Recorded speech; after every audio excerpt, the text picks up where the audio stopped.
Well, great, thanks. Let's have another thank you to Jacob, Phil, Luz, and Mickey was here in this chair. That was incredible. I learned a lot. So we've heard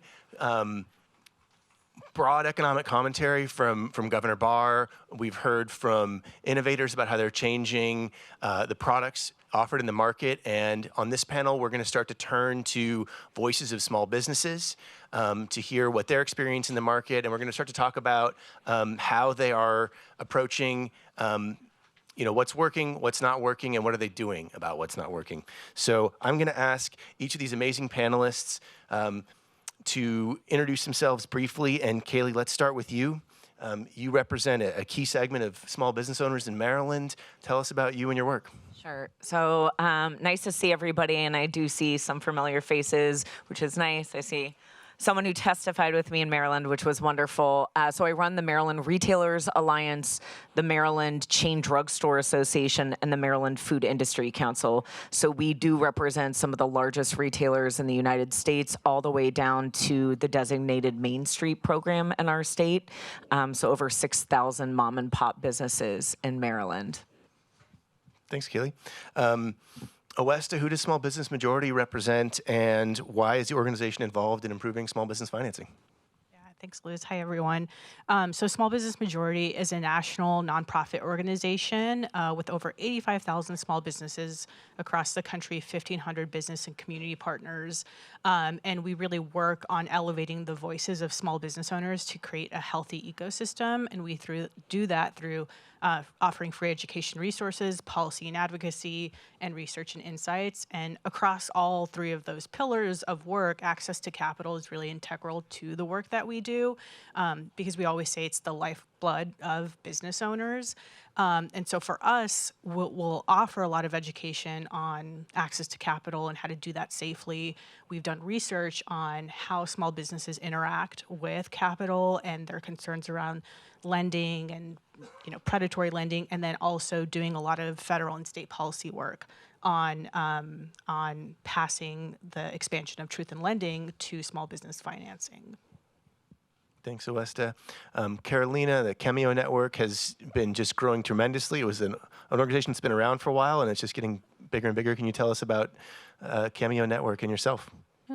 Sure. Thank you, Louis, for the invitation. So I run CAMEO Network. We are a coalition of over 400 organizations, individuals, and agencies are committed to support small business development, growth through financing and business coaching. So we serve mostly as ecosystem builders, and it was really great to hear the word ecosystem so much today, because really we're looking to support the small business with everything they need to thrive. So we've all talked about coaching and capital, and we heard today also about connections to markets.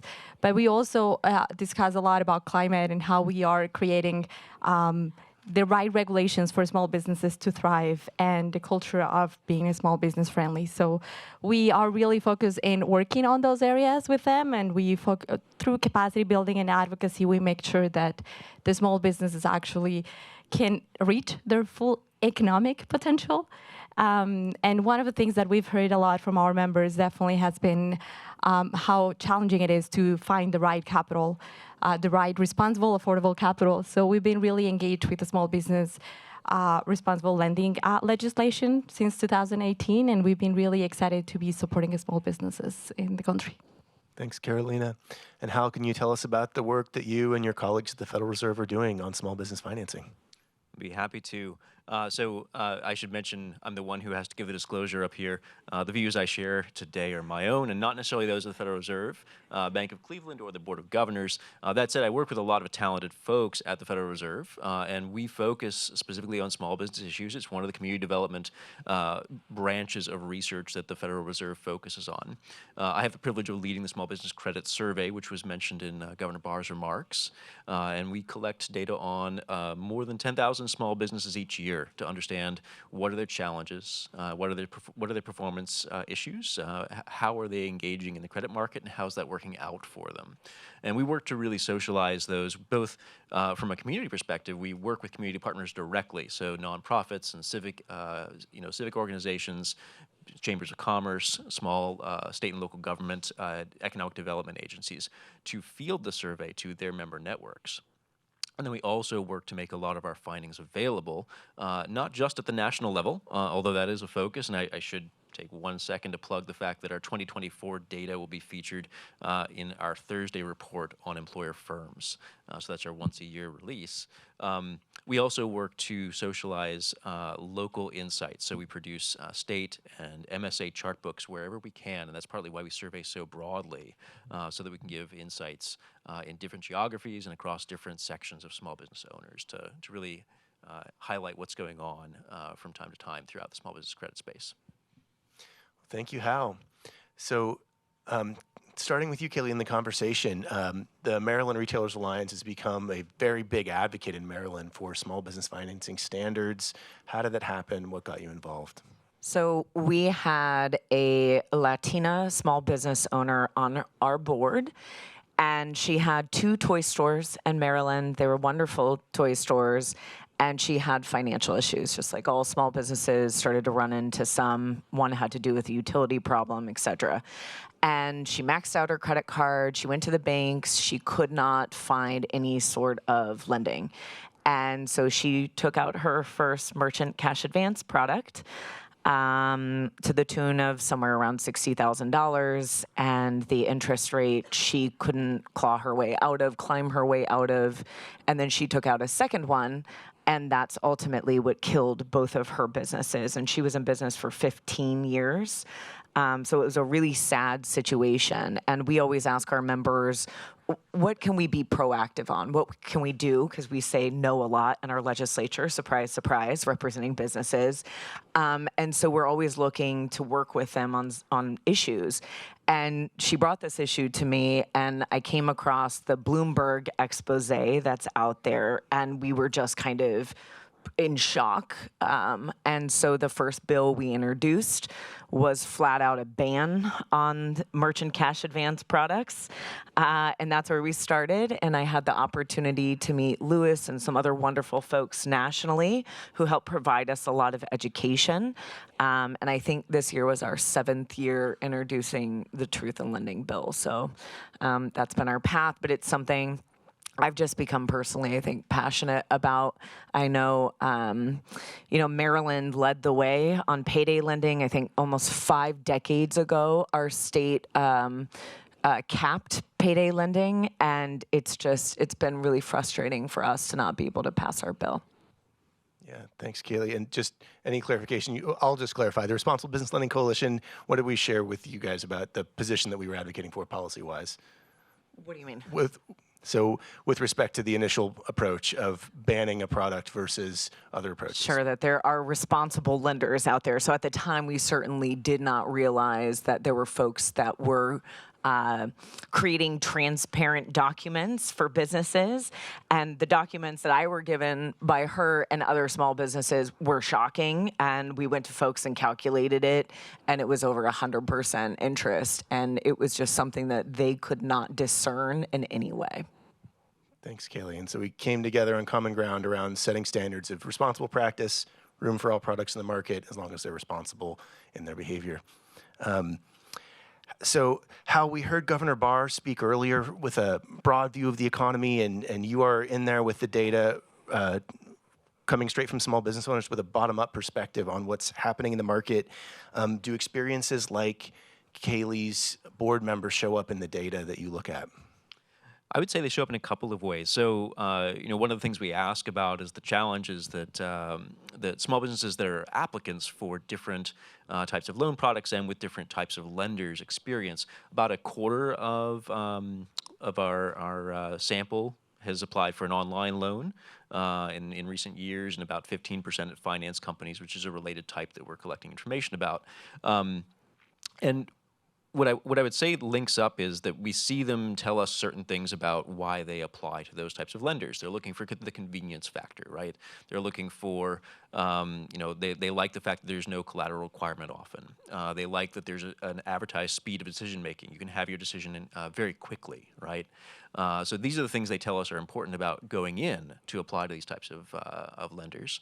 On the backside, I think we also see that there's more dissatisfaction with those types of lenders. So they tend to underperform small and large banking institutions in terms of borrower satisfaction for those who receive their loans.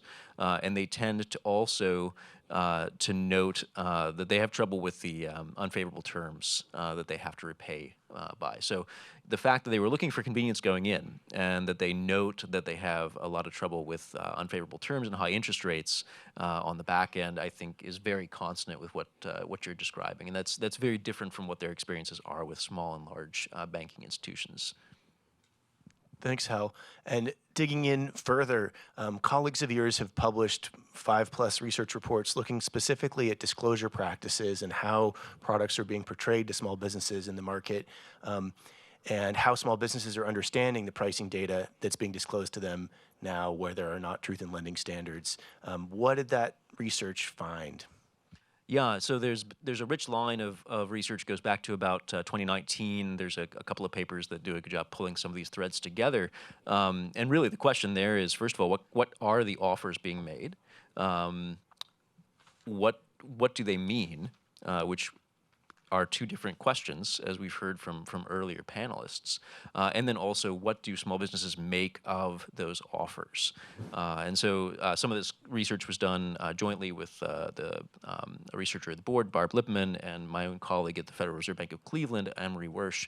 And so they first went out and surveyed the market and said, hey, what is a sample of kind of representative-ish offers being made in the market for these types of lenders.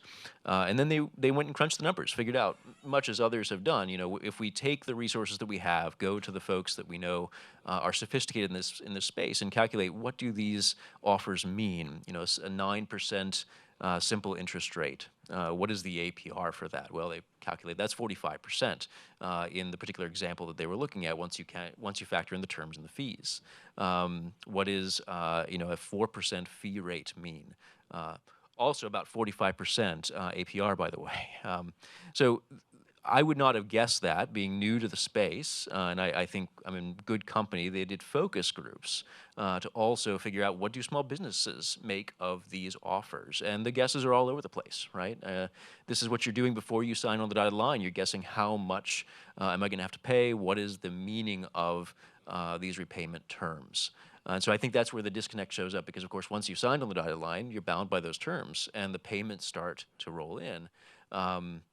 And that's where that dissatisfaction with the unfavorable terms, I think, begins to appear. And so that's the only other thing I would point out is in these focus groups when they were shown this is what it really means, and also just this is what it's like. There was a very common thread of frustration. We would like to have standard terms. We would like to be able to understand what is meant by these offers. So there's a high degree of demand expressed. If we get this clarity, we could make better decisions, is kind of a through line that we see in that research, I think. Thanks, Hal. Those reports, I think, are maybe being added to the chat if you're viewing online for you to check out, or we can otherwise get them to you if you're interested. Awesta Small Business Majority represents 85,000 small business owners nationwide, is that right? And can you share about some of the solutions that Small Business Majority has been working on to address the problems that have been talked about so far on the panel? Sure. Yeah. I mean, well, one, I'll just say in terms of like small business experience, in terms of the numbers, we see 18% of small businesses, only 18% receive loans from traditional banks. We did some polling a few years ago, and we'll have forthcoming polling on this as well, that 74% of business owners felt that online lending needed to be regulated, because 78% of them felt like this was a significant problem. So in terms of like numbers, we see a really strong support for doing something or addressing, guardrails or something along those lines. But in speaking with business owners, we see this across the board. You can talk to any of my colleagues who interact with this issue a lot. A lot of small business owners tell us that this is something they're concerned with, or they were specifically impacted by it. I also oversee our criminal justice work, and we're doing a lot of work around supporting entrepreneurs who have records. My ears really perk up when they say that they're just started a business or they're very new to starting a business, because the access to capital for them is so low, but the level of desperation is really high, because a lot of these business owners are using creating a business as a way to not recidivate. And I'm always like, please look for these signs. If it's too good to be true, it probably is. We're hosting an event in a few weeks in my home state of New Mexico with some incredible indigenous organizations on how to navigate capital for indigenous small business owners. And I say the same thing to them, like, these are the things you need to look out for. And so what we've done outside of being one of the founding members of the RBLC and creating the Borrower's Bill of Rights is advancing legislation to expand the Truth in Lending Act nationally. And unfortunately, in lieu of that, having not spent years doing that, trying to pass state policy legislation to make sure that small businesses are protected. And we've seen success in states like California and New York, hopefully someday Maryland, hopefully Illinois, elsewhere. But the patchwork doesn't work. Like, we need, to the point from the panel before, we need uniform law to ensure that the meat of this issue includes APR or estimated APR, knowing what the fees are ahead of time. What I found, and I'm going to try not to end this on a negative note, which is good policy is really hard to pass because it's nuanced, and there's a lot of complexity in order to support, in this case, small business owners.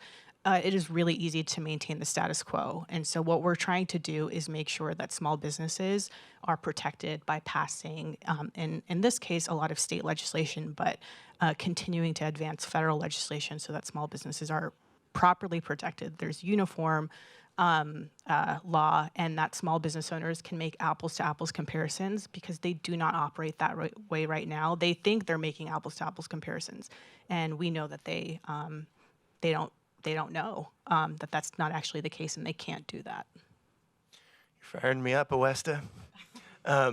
So let's talk about some of those state policies. California was the first state in the country to, maybe someday, I don't know. California was the first state in the country to pass the Small Business Truth in Lending Law, and has subsequently passed 4 more small business financial protection and innovation financing laws. Can you share about that first law and what came after that? Sure. So as we've heard today, small businesses are, like, one of the challenges that they have when they're growing their business is finding the right capital for growth. And we've heard from our members, CDFIs, lenders, and business coaches alike about how challenging it is for small businesses to find that product and how much it impacts the actual result of whether or not they're successful. And one of the things, just last week, actually, a CDFI member shared with us that 40% of their loan actually goes into refinancing predatory loans. So it is so significant. Louis mentioned it earlier in the panel about how much of capital unmet needs exist for small businesses and how hard it is for CDFIs to be refinancing those loans fast enough. So we had heard a lot about these challenges before. I've been working with the small businesses, and for everybody that has worked with the small businesses, you understand that they usually come looking for capital when they need it yesterday, right? So they need that speed to find that, and it's been challenging. We mentioned earlier how they access that. So I think I first heard about some legislation that was being processed in California when I first arrived to CAMEO in 2018.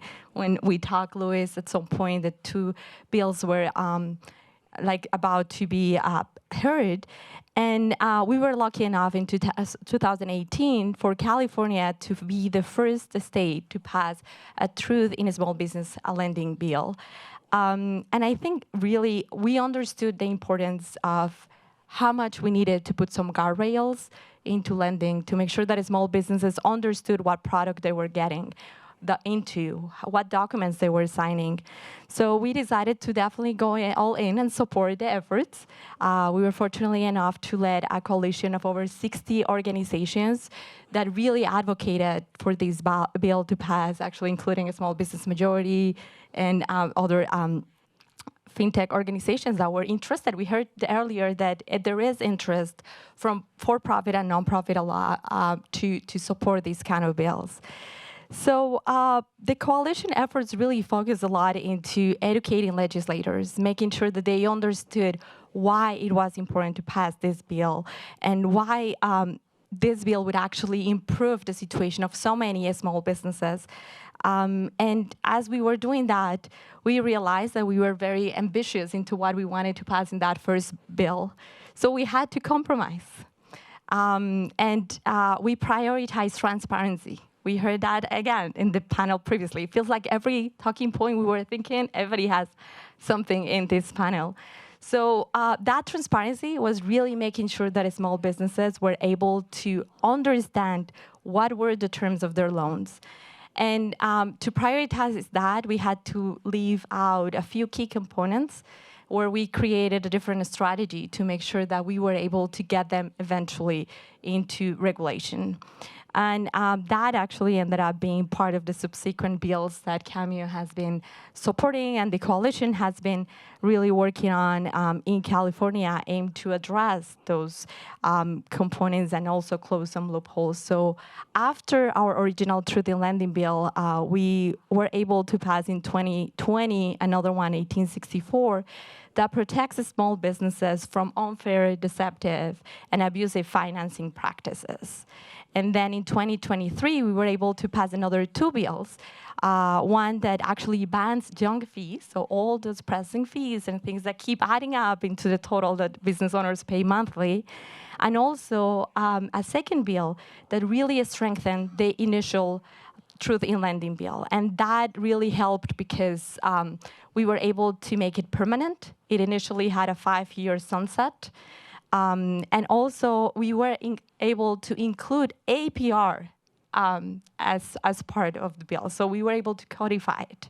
And that was important because up to this point, we had to rely on our regulatory agency, the Department of Financial Protection and Innovation, to include APR in the regulation. And we wanted to make sure that it was the metric that was used by lenders to compare products. And then the final one passed in 2024 last year, that as a fair debt collection, just making sure that borrowers were not being harassed by lenders when they were collecting. And this year, we are actually sponsoring a couple bills to continue kind of organizing the guardrails for small businesses. And one really is to tighten up reporting mechanism from the original Truth in Lending bill. Right now, it's passing through Senate too, and allows to really assess the estimate APR versus the actual one. And we have another one that requires non-bank finance institutions to register with the DFPI, the Department of Financial Protection and Innovation. And right now, there is no oversight over non-loans products. So we want to make sure that that is also included and that we are able to include the merchant cash advance companies into this. Level playing field. Thank you, Carolina. Cailey, let's talk about Maryland. So you've been maybe the quarterback of that coalition in Maryland, working to set standards of transparency in small business financing. Who are your partners in that coalition? So, and a lot of help from national partners, but everyone from our Bankers Association came out, and I think that was a surprise to some folks, to fintech companies, nonprofit lenders, various nonprofit organizations. I went back and I looked at the letter that we submitted, and it's just very impressive. Now, we didn't get 60 groups, but that's our new goal for next year. Yeah, very true. We're competitive, so we can. And so where's the support been in the legislature, and how's it gone? So, I know. We're not giving up. Let me say that. So I think we're on our 7th year, and the support truly has been in the Senate. The bill unanimously passes every year. I think the first year we didn't get it out of the Senate, but then have unanimously passed it every year since. And then it ends up being held in our House Economic Matters Committee. And I feel like the pushback that we've gotten, we answer every single time, right? At first, it was, we don't know how to calculate estimated APR. That's where we started. Then we put the safe harbor in there from California to say, listen, we're giving you 2 ways to calculate it. If you are off, you are protected. And now the second reason that we're getting and why the bill isn't passing is because they will not lend in Maryland, to which our response is the 4th, 5th largest economy in the world. You all seem to be operating in just fine. And we received a question about what lenders had left or not operating in California or New York anymore. We pulled a lot of information around that when we're able to show them, listen, in fact, we believe that lending has grown there, and showed them that. But unfortunately, this year came out of committee and then was retracted basically back. So very frustrating year for us. But again, we're not giving up. So. Yeah. Mystifying to understand the motivations. Carolina, speaking of that, what are some of the lessons learned from the successes that you've had on those 5 laws in California? Well, we definitely learned. It was not super easy to pass that. We learned a lot of lessons, but I think having open and honest conversations with the legislators really helped. I think that allowed us to strengthen the relationship with who was the bill sponsor, for him to really understand, and not only for him, but everybody in committees and impacting the bill process to understand why it was so important and put a face into that. And actually, our bill champion was able to help us not only through that, but to the subsequent bills as we put them together. And also, I think we were able to stick to our principles. So it was very, very important for us to determine what was the bottom line of what we wanted to pass and create a strategy on how we were able to get into that. Like, for example, the APR. So we also got that quite a bit pushed back into, it's super hard to calculate it. And I remember Louis going and explaining how it is not and how they could actually calculate it for their stakeholders, right? So they should be able to present it to their borrowers. But just staying into that has to be the metric to be used is important. And while it took a little while to get it in, we did. And the last, I would say a couple really quick things is seeing the work of coalition is so important. There is really power in coalition. And seeing over 100 organizations signing into the letter, speaking at some point, and really was impressive and inspiring, and really interested in getting and collecting the stories and data that could put the face of the people impacted and affected into the desk of the legislators was important. Thank you, Carolina. Let's open the conversation up to others, but I also do want to give a shout out because I promised to, no? Okay, I'm going to do it anyway. Beverly Brown-Ruggia, who's the Cailey of New Jersey and advocating for this policy in New Jersey. So thanks, Beverly, for coming in. Joyce, do we have some questions coming in online? No. All right, we have questions in the room.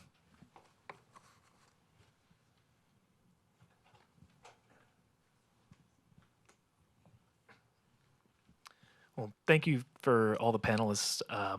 One of the last panels talked a little bit about open banking and how the ability to share information and data has the capacity to improve the information that we use when we're underwriting and we're looking at small business lending. But at the same time, you know, as we said, small businesses are sometimes really strapped for cash, are going to the first thing that pops up. How do we make sure that we're protecting or educating small businesses when they share their information in an open banking landscape and making sure that they're able to compare products on an open and level playing field, especially as, you know, they might get inundated with offers and information about the different products out there. So I guess to boil it down, in an open banking landscape, how do we maintain the same guardrails that you're speaking about when the landscape has kind of shifted?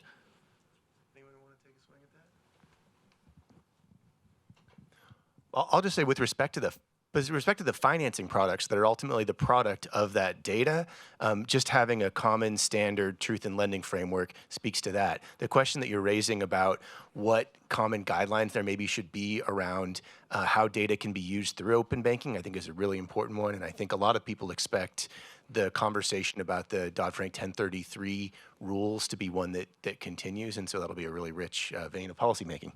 I would just add to that too. So Maryland is a state, we are different than California. I'm very inspired hearing what you're talking about, where we do not have protections for businesses. And so I think we're up to 17 states now that have passed some sort of data privacy laws, but they're applicable to consumers. So this will be really interesting, I feel like, in the business space, business information and what is being shared, because that's not being talked about in those conversations. I also think this is almost solving the wrong problem. Like, we cannot educate every single business owner about how to protect themselves. That's an enormous amount of work.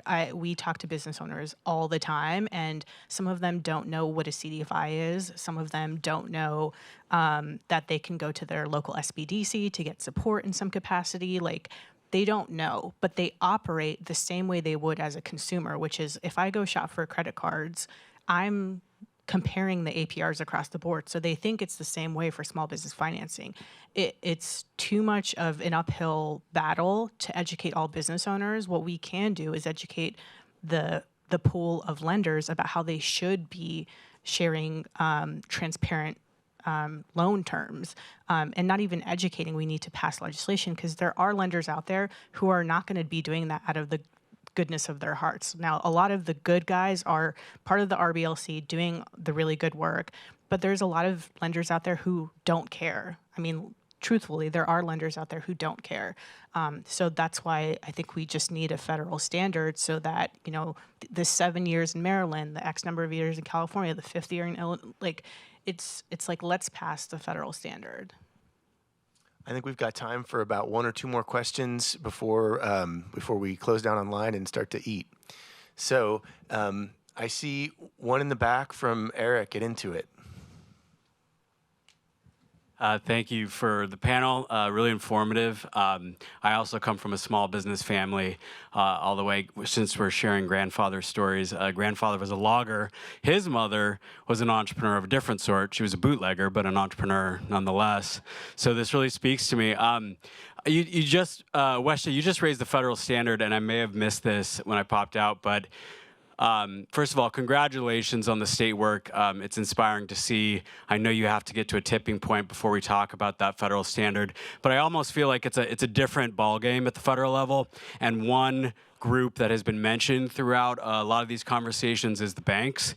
And so where do they fall in this? And what is this strategy? Louis, you laid out those 4 pillars moving forward, but how do we move this? Because it's kind of, you know, I mean, not to be crass, but it's kind of dead on arrival right now. And so how do you think about that next step? Thanks, Eric. I think, you know, the example that Cailey gave, to speaking about banks, of the Maryland Bankers Association is notable. And I think what would you like to say anything, Cailey, about what motivated them to be involved? I'm happy to speak to it.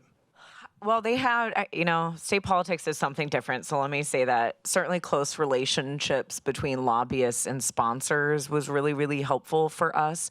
But ultimately, they are regulated. And they felt like, we are regulated. Why is this the wild, wild west? And these guys are able to get away with all of these different things. They should also be regulated. So when we kind of pitched that argument, that's what brought them to the table in Maryland.